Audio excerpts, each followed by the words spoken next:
What's up, y'all? This is East Heaven once again. I wanted to talk about ancestors. I just went over to the root shop, magic shop, real quick. Grabbed a couple of oils. See what's up with that. But I talked to the clerk, and the clerk had told me, recommended me to get into ancestor work or into dealing with the ancestors. And one thing that she had mentioned was that we can use things that our ancestors sort of resonated with. So if they smoked or they drunk or various things, they had favorite foods or items that they had, we could keep that on our altar. We can use those to work with and communicate with them. So ancestor work is interesting. But she had also mentioned that we want to call on the most elevated ancestors.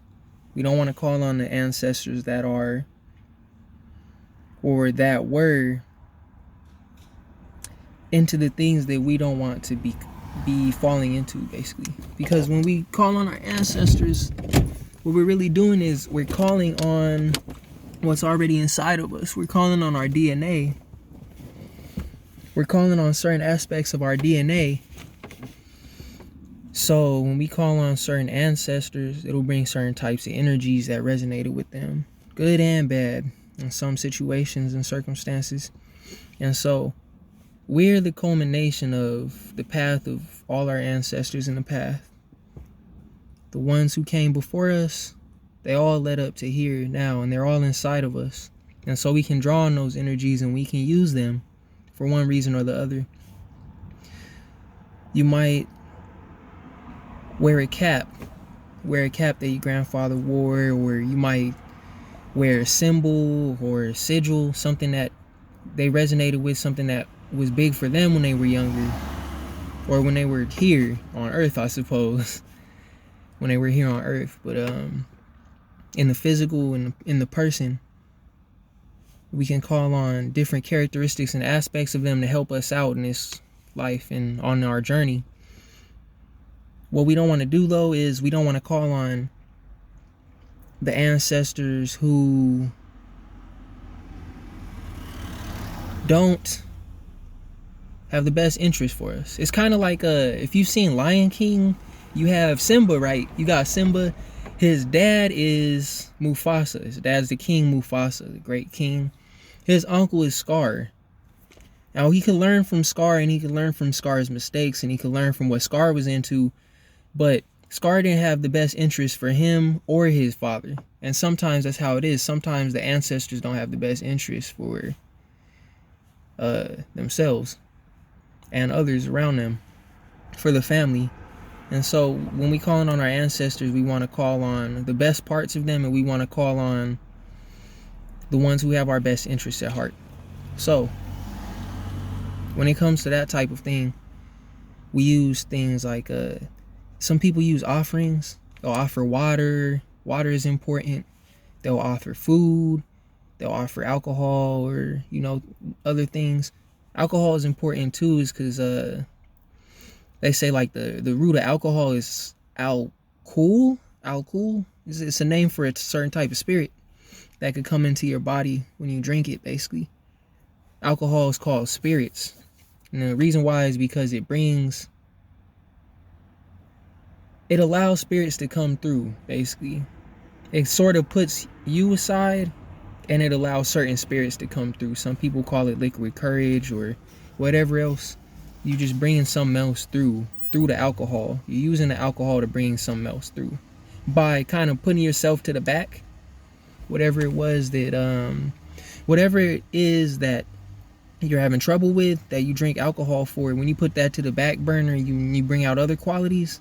That's what it is. You're bringing out a spirit. Because what a spirit is a spirit is simply a certain type of energy signature that could bring about different things.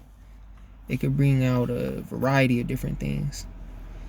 There are all types of different spirits. There are spirits of happiness. There are spirits of sadness. There are spirits of spirituality. Or teaching. I'll say teaching instead of spirituality. Spirituality is very broad. Everything's kind of spirituality. Um, they're very spirits of bravery and courage, spirits of fear and lack, spirits of abundance. Like Jupiter, the planet Jupiter is a spirit of abundance. That's the thing, though. You can turn abundance. You can kind of turn abundance into a negative thing. It's like you have an abundance of negativity, or you have an abundance of factors that hinder you or hinder your growth.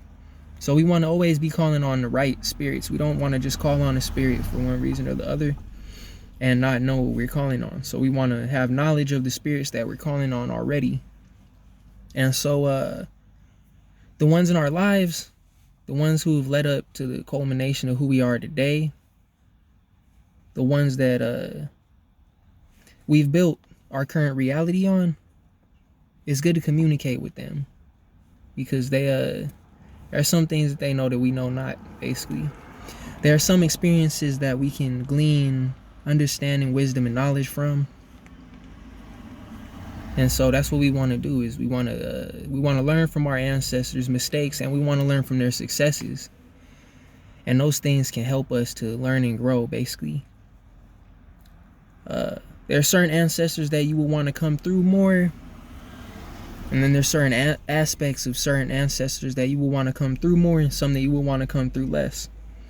The reason we use things like water, alcohol, hats, trinkets, things like that, is because it allows them a more physical connection to the earth. Since their physical bodies passed on, it allows them a way to connect, sort of, a little bit more to the earth.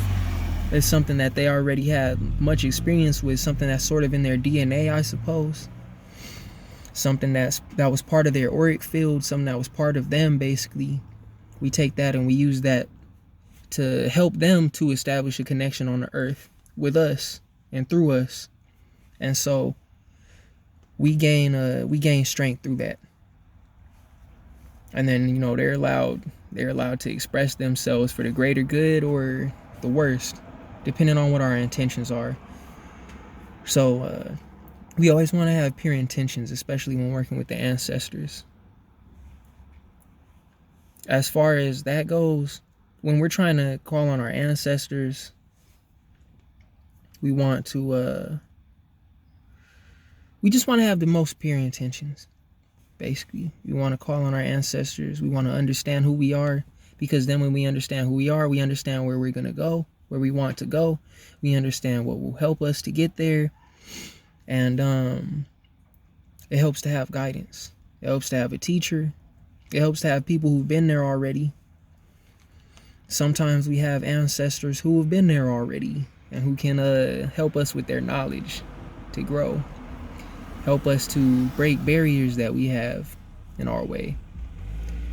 Help us to glean knowledge of ourselves and where we're going. Knowledge of God. Knowledge of our ultimate destiny and fate, I suppose.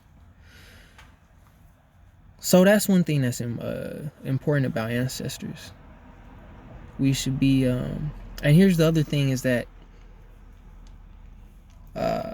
some will say that we are the ancestors made manifest. We're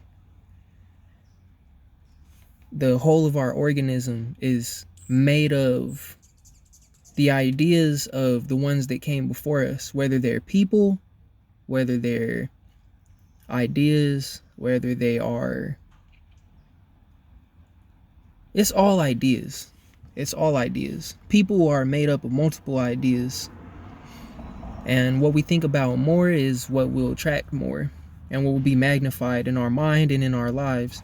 So when it comes to that, we want to make sure that we have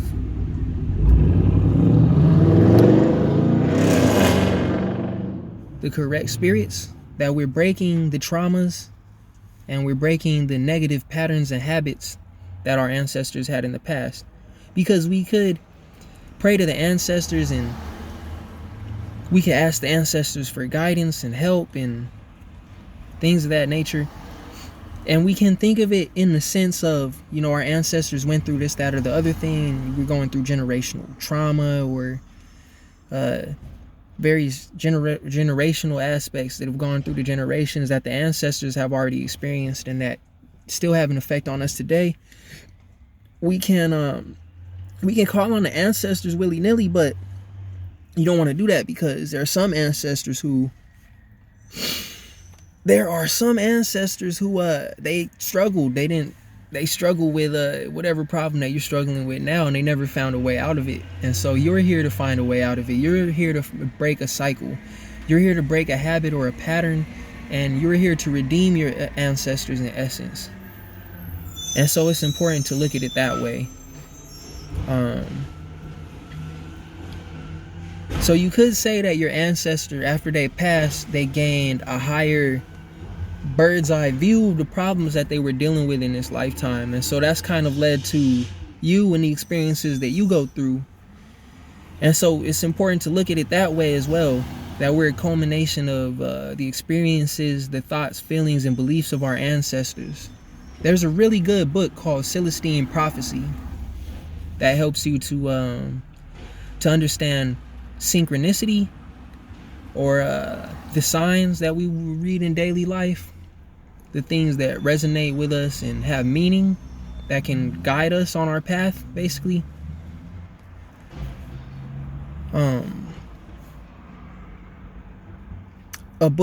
It's a book called Celestine Prophecy by James Redfield.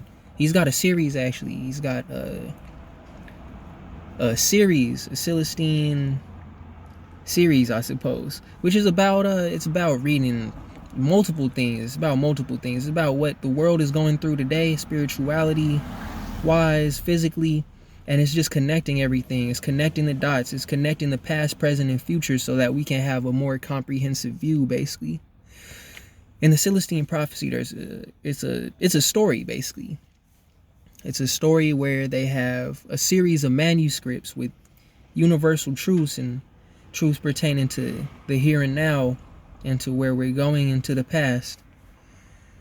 In that book, there's a certain insight that talks about learning from your parents' beliefs, learning from who your parents were, and learning and understanding that you are the synthesis of your parents and their experiences. Their parents and their experiences. And the whole line of ancestors leading up to now has come to produce you. You are the culmination of generations of experience. And so we are here to, in our limited consciousness, we're here to experience and learn things that will further the evolution of both our own line, our own bloodline, our own people, and the world at large.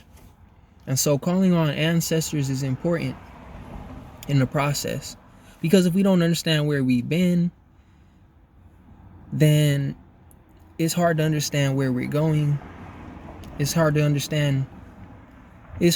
to understand where we are as well, if we don't understand where we've been and where we're going, because there's no foundation. We only have one part of the puzzle, basically.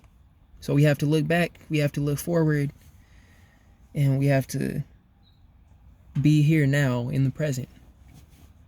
All of the various experiences, circumstances, and things that we go through in this life are to serve us to further our evolution and the evolution of humanity and the world at large, to help us to find our purpose, to serve in this life.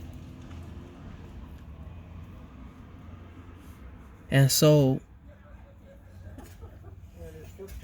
calling on the ancestors can be a very useful tool for guidance and for understanding, for knowledge and for wisdom, because they're all connected. If we understand who we were and we understand how it relates to who we are now, then we can understand where we want to be going. We can understand the nature of our obstacles that are to be overcome. And so it can act as a system, basically, that'll guide us to where we want to be and where God wants us to be. The highest force, the one that put everything into motion, the one who put life into motion. And there's a reason that life is being put into motion. What we have to do is we have to play our part. Like a cell in the body, each part, each person plays their own role. And that's how we get a healthy organism, a healthy life, a healthy universe. So we all have to play our part. Remember not to call on our ancestors willy-nilly. We should know who we're calling on. We should ask for signs. We should talk to our ancestors. We shouldn't accept any of the various things that led to their downfall. We have to take what's useful and leave the rest. And that's healing. Peace to y'all. East Heaven. Assalamu alaikum. Oh. Like, comment, subscribe. Peace.